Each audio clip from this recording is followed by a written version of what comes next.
The Stoics had one very specific goal: to free you from the tyranny of your desires.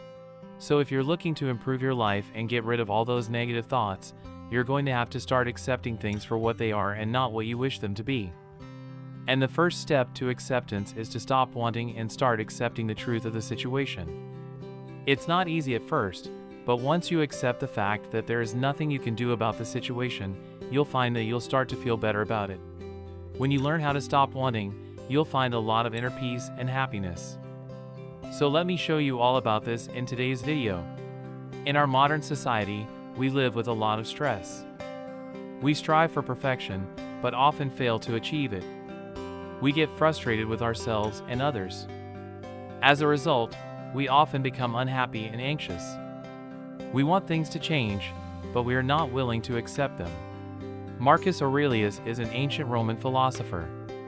He was also known as Marcus Antoninus. He wrote several books during his lifetime. One of his most popular books was Meditations, a book that he wrote when he was a young man. In the book, he explains the philosophy of Stoicism. Marcus Aurelius taught that you should be happy with what you have and not waste energy trying to change the world around you. His teachings are based on a philosophy of acceptance, and he used the word universe instead of world to emphasize the importance of being able to see the positive side of life.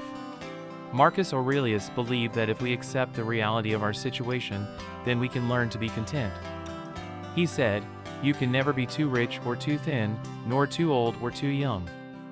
He went on to say, "The universe does not give us what we want, but what we need." As a result, Marcus Aurelius encouraged people to develop a flexible attitude toward the outside world. He taught that you should be strict with yourself, but not rigid. Instead, you should be willing to change your beliefs and attitudes. Marcus Aurelius wanted to teach people how to be happier and live in harmony with themselves and the world around them. He believed that the key to achieving this was to focus on the present, rather than being preoccupied with the future. How to stop wanting what you don't have. There's nothing wrong with wanting more. But when you give yourself permission to feel good about what you have now, you'll find it right to stop wanting what you don't have. Marcus Aurelius suggested 4 rules for getting rid of wanting what you don't have. Know yourself. The problem with wanting things in life is that it's hard to let go of your desires once you have them. If you are constantly seeking something that you desire, then you will never be happy. You may think that you are happy, but in reality, you are just wishing away the pain of not having what you want. The truth is that most people in life are unhappy because they never accept themselves. They never truly accept who they are, and they never stop wishing for what they don't have. Once you stop wanting, you will begin to accept yourself, and this will lead to happiness in life. Reject vice.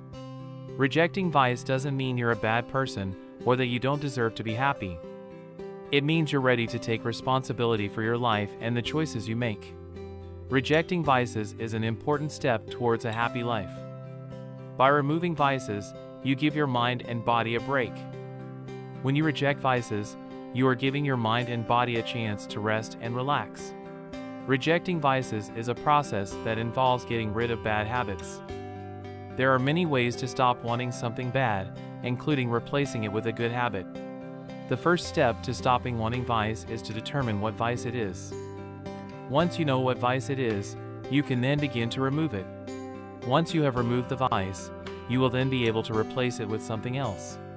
Once you are finished, you will be left with a new habit. This is a new habit that is good for your body and mind. You might be surprised by how much happier you'll be once you start rejecting vice. Be content. Becoming content is the key to success. It is the road to achieving your goals. Contentment is a state of mind. Once you learn to be content with who you are and where you are and what you have, you will see a shift in your attitude. It's easy to feel discontent with our lives. We get excited about things we don't have, and we get angry about things we don't have. But when you're happy with what you have, you'll find that you are more contented. Most of us want to change things in our lives, but we have a hard time accepting the fact that we are already perfect just the way we are. We strive to be something that we are not. Instead of focusing on what we don't have, we should focus on what we have. Practice virtue. In the modern world, the only way to stop wanting things is to practice virtue. This is a very difficult thing to do, but the rewards of doing so are worth the effort. Virtues are the natural inclinations that drive us toward what is good and right. We can't change our desires, but we can work to develop the virtues that will help us control them. We should practice the virtues of courage, temperance, justice, and wisdom. These are the 4 cardinal virtues that everyone should strive to develop in their lives. If you practice these virtues, you will begin to see the effects in your life. You will find that you become happier, more successful, and more fulfilled. How to start accepting what you already have. Acceptance is a great philosophy to live by. However, there is a big difference between accepting things that are happening in our lives and accepting ourselves. Acceptance is about accepting yourself for who you are right now, not for who you used to be.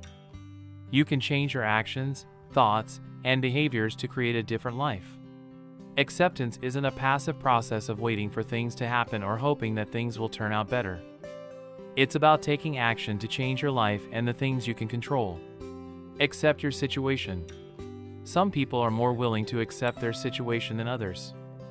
When somebody accepts a tragic event or tragedy as normal, they are likely going to be able to manage their emotions better and continue on with their day. It's also important to note that accepting something as normal doesn't mean you ignore it or don't care about it. Rather, it just means that you know it's normal. You understand that there are time periods in life when these things happen. Accept people. Accept people's faults as well as their virtues. It's not necessary to have a relationship with people who are nice to you if you are not going to make the effort to be nice to them too. It's important to be friendly and open-minded when you are interacting with people. You should treat others like you would want to be treated. Be friendly and sincere. Being flexible. Being flexible is important. There will be times when things will not turn out as you had planned. It's important to remain open-minded. Sometimes people can surprise you. We should be flexible and we should be open-minded. Being grateful. This means having an awareness or consciousness of one's current state and appreciating it as a gift, rather than focusing on one's failures or shortcomings.